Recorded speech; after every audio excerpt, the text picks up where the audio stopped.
le roi de Babylone. Ésaïe chapitre 14. Le chapitre 14,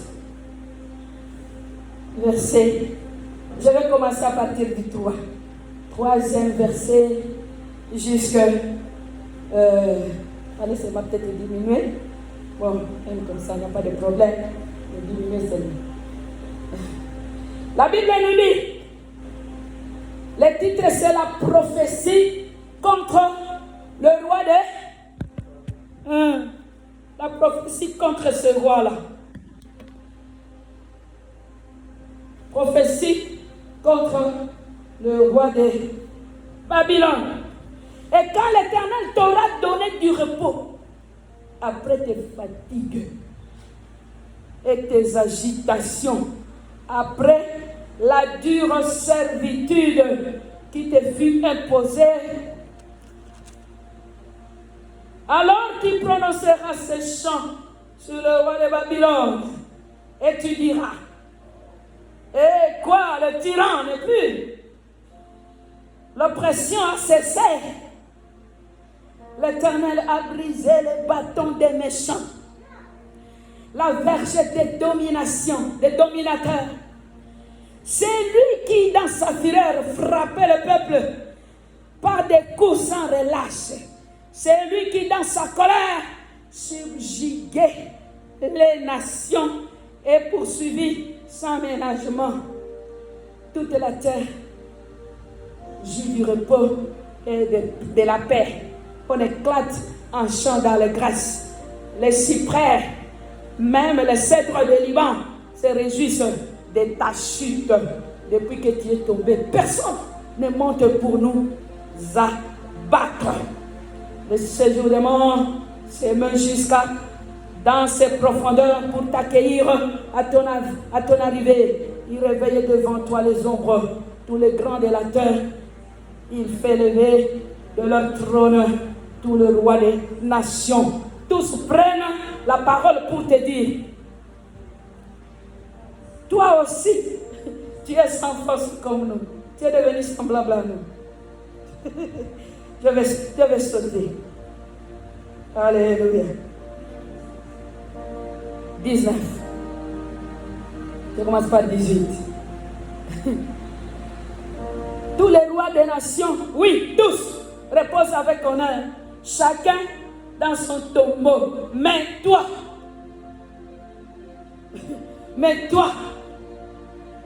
tu as été jeté loin de ton sépulcre. Tu as été jeté loin de ton sépulcre.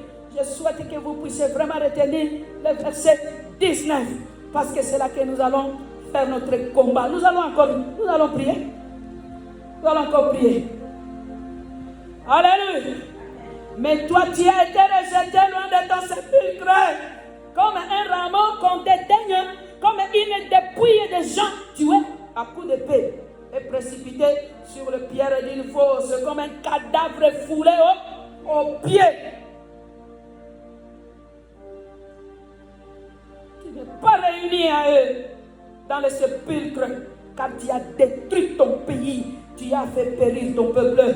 On ne parlera plus jamais de la race des méchants. On ne parlera plus jamais de la race des méchants. Je voudrais que nous puissions répéter ensemble. On ne parlera plus jamais de la race des...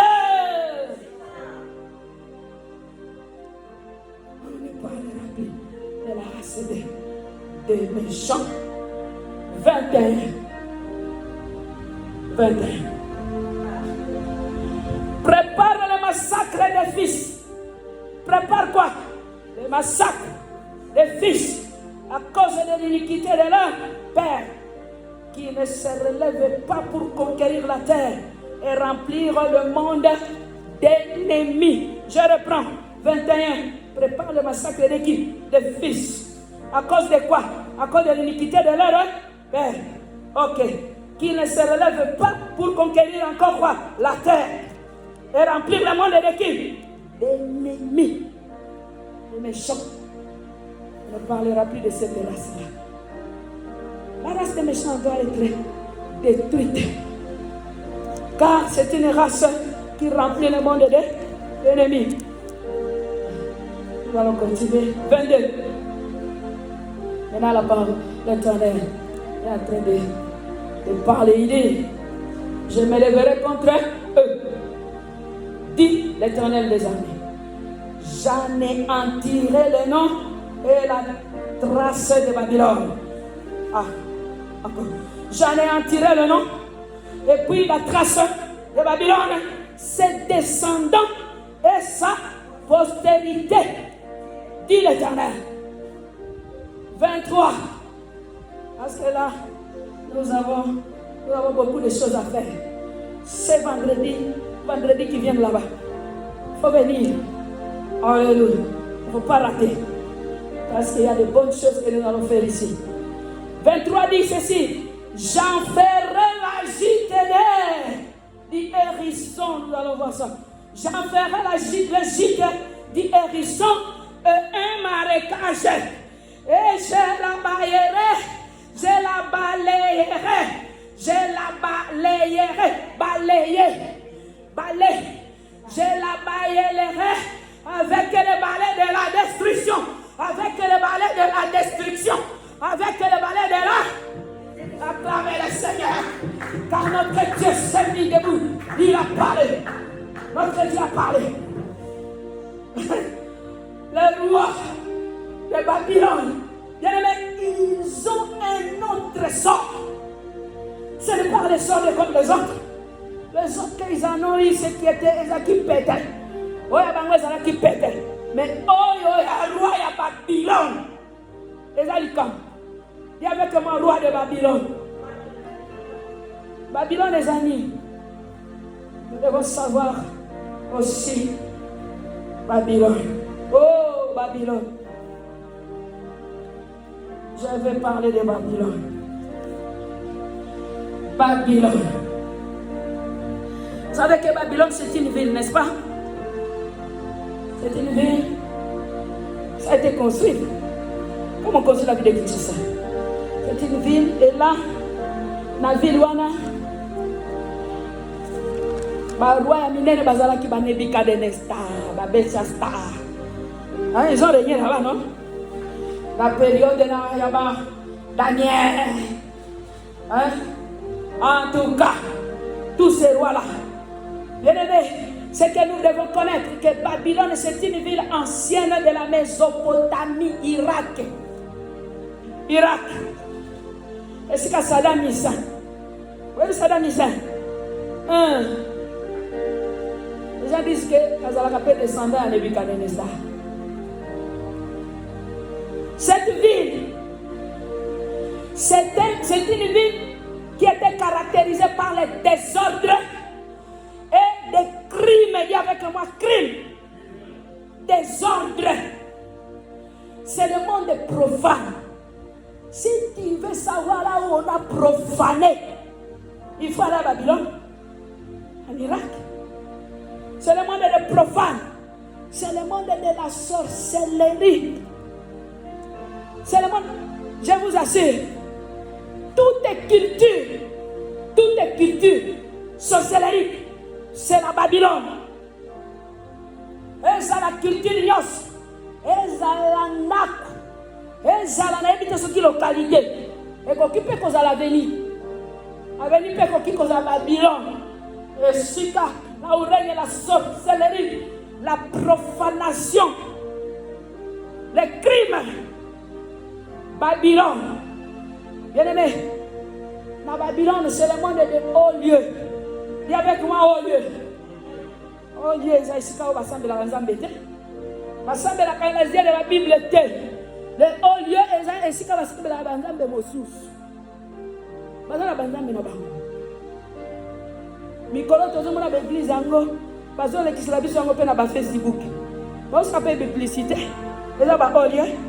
Église au bazomona ke bazolo mona ba kaleson bazo sala boy balobi tala comme pasteur azolo mais puis azo tanga pe lo bandana Babylone. Église on ezali Babylone. Loba Babylone.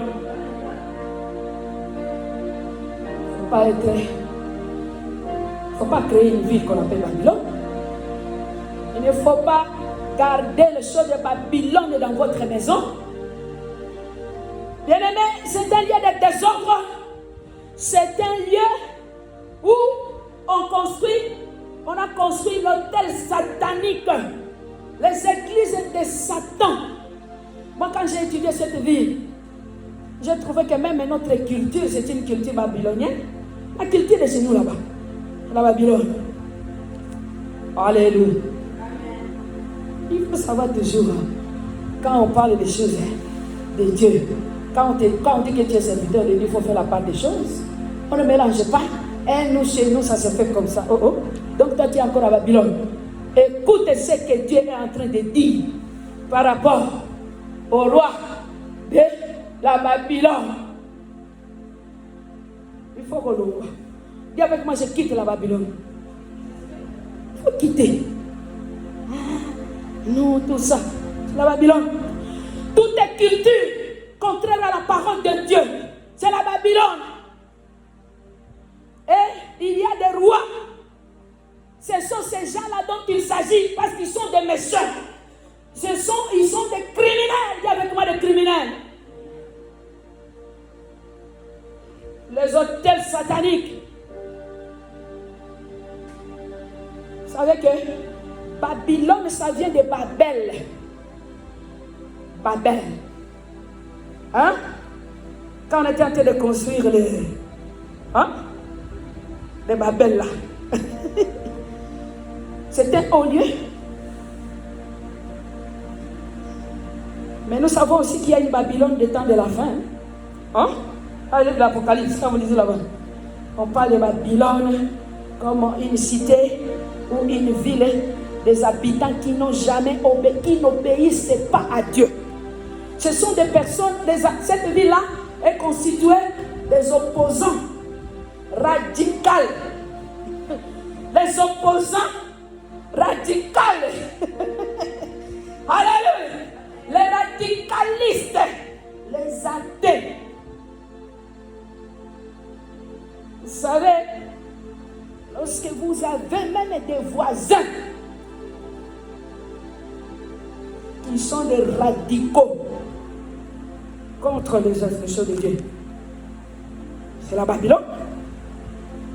Qu'est-ce que vous croyez? Est-ce que c'est moi qui le dis? C'est la Bible qui le dit. Ils n'ont jamais été sensibles aux choses de Dieu. Vous avez un membre de la famille. Vous avez une famille babylonienne. Malheur aux églises qui se trouvent dans les quartiers babyloniens. Malheur.